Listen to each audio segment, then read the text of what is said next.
This week, Prime Minister Justin Trudeau laid out his government's post-election priorities for the pandemic and his new cabinet.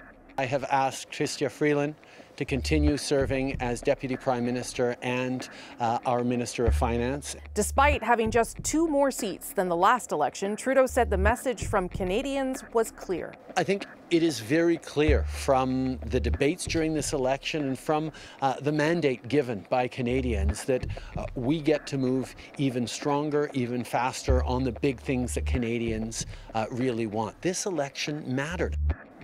So can this minority government actually move faster? When do these priorities turn into action? It's Thursday, and I'm here with that issue. Chantal Hébert, Andrew Coyne, and Althea Raj. Althea, I'm going to start with you because you were at that press conference trying to get some answers from the Prime Minister. His tone seemed a little different than certainly after 2019 when he seemed to understand sort of how he needed to govern. But that language of stronger and faster struck me as interesting given that he still has a minority government. So what did you make of that?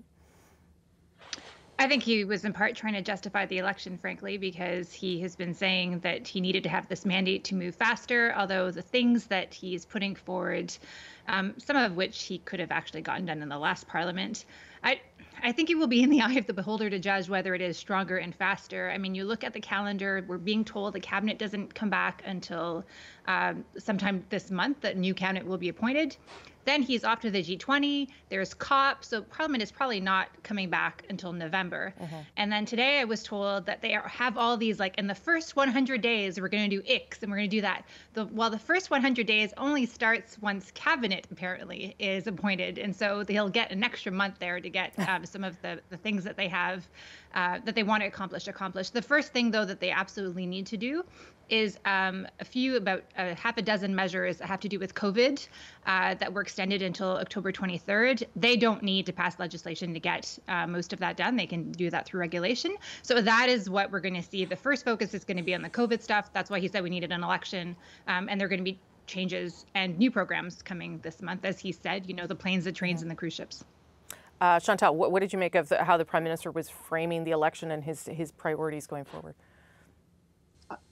Minority governments do tend to deteriorate and lose a lot of their traction 18 to 24 months in. So if you're looking at it from that perspective, yes, it would be easier to have a bit of momentum coming out of an election, even with a minority government. Now, those 100 days, well, you know, I think Althea is being generous here. Maybe they start counting once Parliament reopens. And that it kind of gives it another few weeks. That being said, since the Prime Minister is already confirmed as Finance Minister, something that doesn't usually happen in that fashion, I'm guessing that we all should be waiting for a fiscal update before Christmas.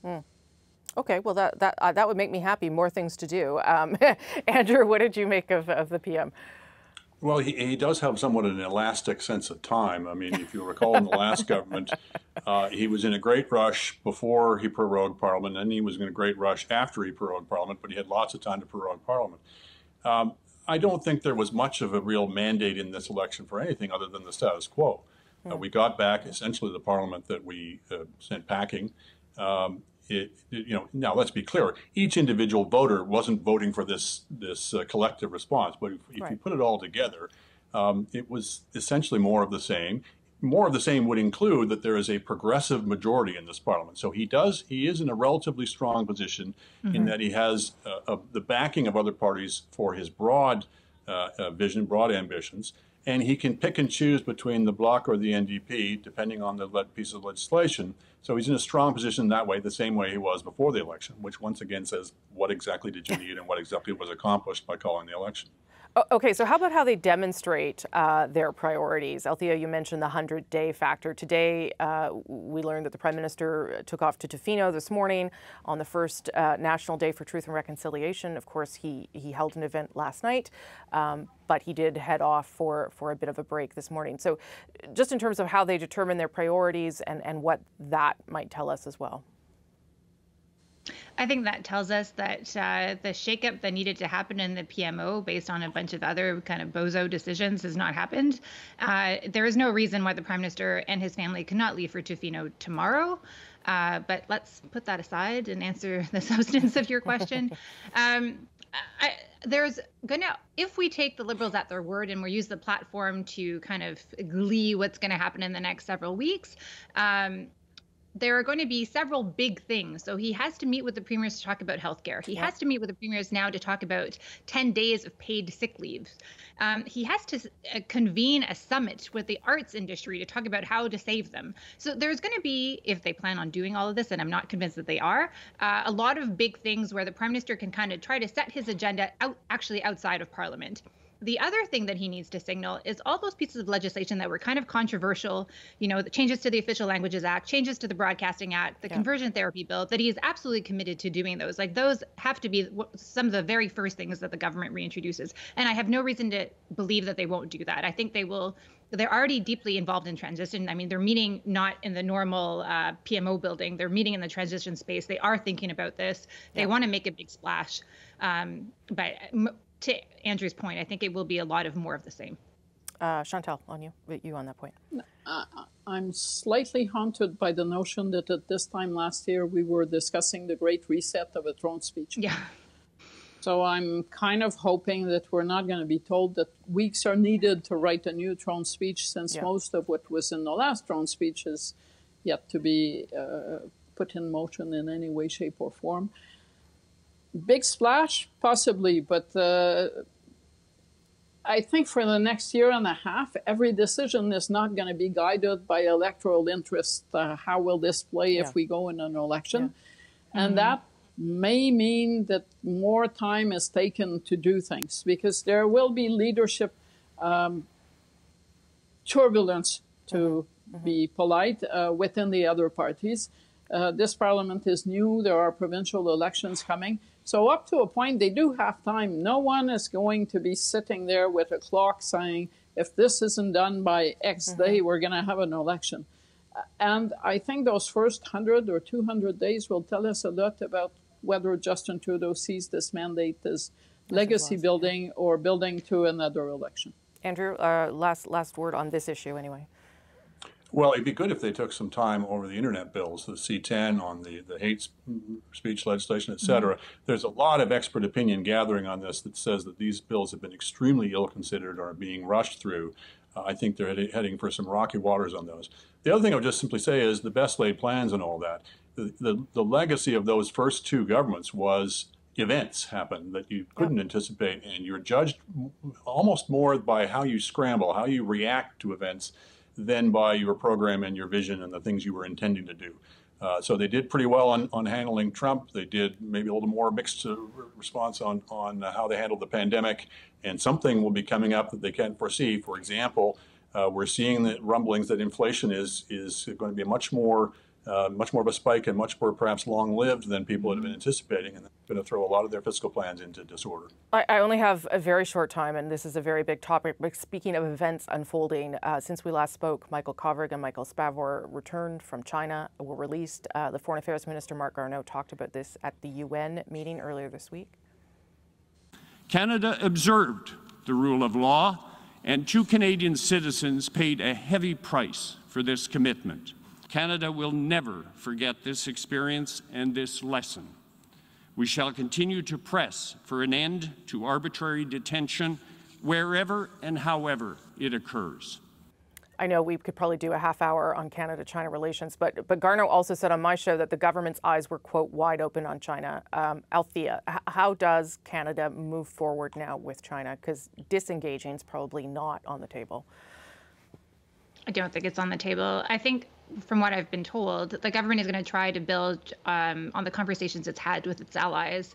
You know, the group of nations that signed that declaration against arbitrary detention, which actually is kind of toothless. The government doesn't seem to want to move towards sanctions. I know that that's been floated because it doesn't actually think that it's going to succeed in getting public buy-in. But I'm told the Prime Minister plans to have bilateral chats at the G20 with leaders on China. Some people have talked about pressuring the U.S. to, appoint arbitrators at the World Trade Organization, for example, so that at least there's an argument that spats can be brought there. I do not get the sense, truthfully, that there is somebody, high up at the PMO who is consumed with this 24/7, who believes that a completely different new relationship needs to be charted. I think that they're still, basically it's status quo. They're still thinking about ways to deal with China. I'm told that the Huawei decision is not coming in the next few days, but it is clearly part of a conversation. But that conversation seems to be happening, frankly, more in the public service than it is in the Trudeau PMO. Chantal. It's going to be interesting to see whether Marc Garneau is reconducted as Foreign Affairs Minister. Part of it starts there, but I believe that going forward, at least for the next year or so, the driver's seat is in Washington, and we will be on that train. And Andrew, I know you've written about this week. Mm-hmm.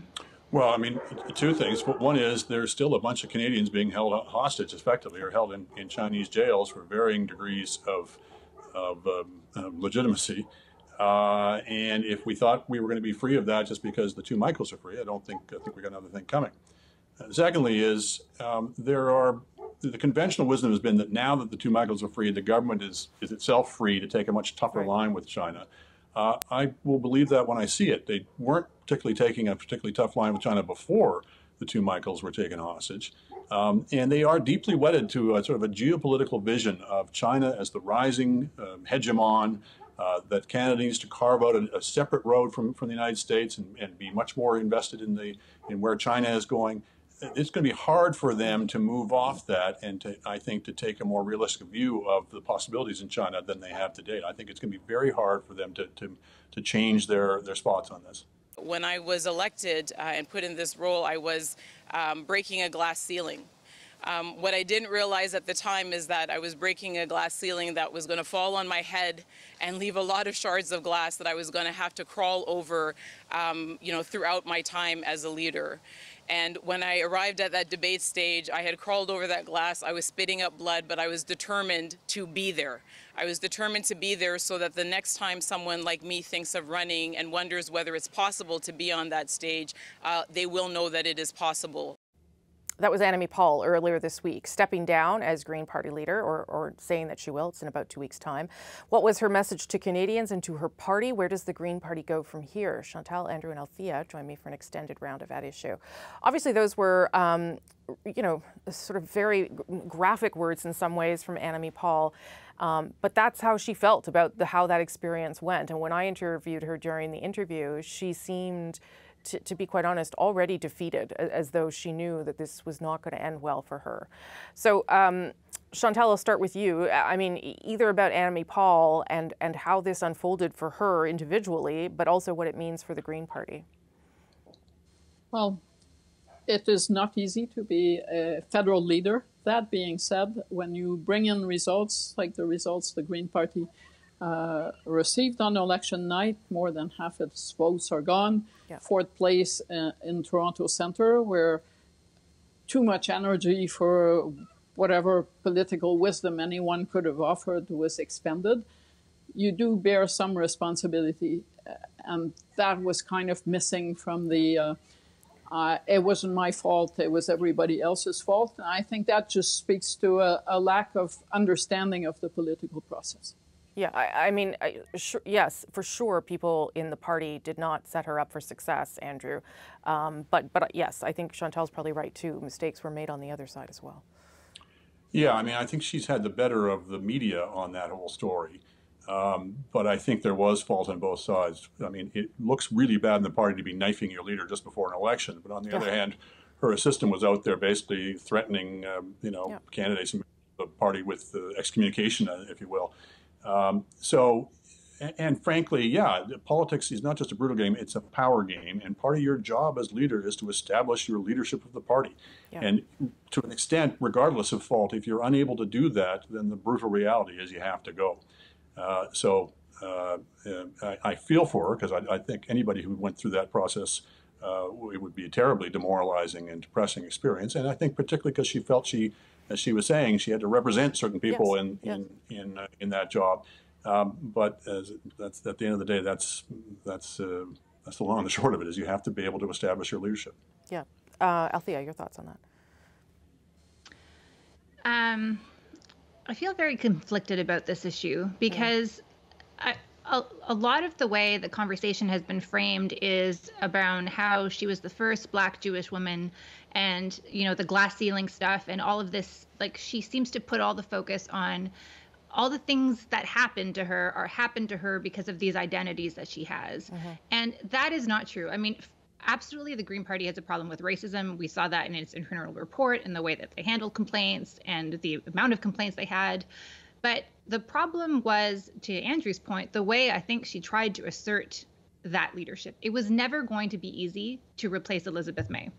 I mean, in the public's mind, the Green Party is Elizabeth May, but also in terms of the alliances she has on council, her relationship with the membership, it was never going to be easy. But Annamie Paul's style, she can be very argumentative. She can be combative. These have nothing to do with her race. These are things about her personality traits. She did not she did not build enough alliances in a way that you would by being charming and authentic, which she can absolutely be. Like, we've seen that time and time again from her. But I think there has to be an acknowledgement that that was also part of the problem. It is not normal for your federal council to try to kick you out. Yeah. And she was not set up for success, for sure, from a staffing point of view, from an organizational point of view. And a lot of that, the results that the Green Party had on election night, which were horrendous, frankly, for that party, from where it just had gone from 2 years ago.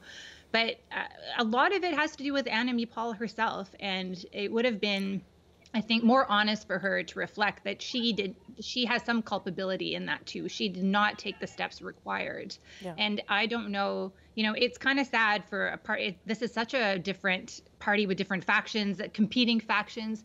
I don't know where the future of the Greens lie, because they seem to be so consumed with identity questions as opposed to actually focused on the environment, which is what most people assume the Green Party goal is. Okay, I'm going to leave it there. Thank you all. Appreciate you weighing on that one too. I'll see you next week.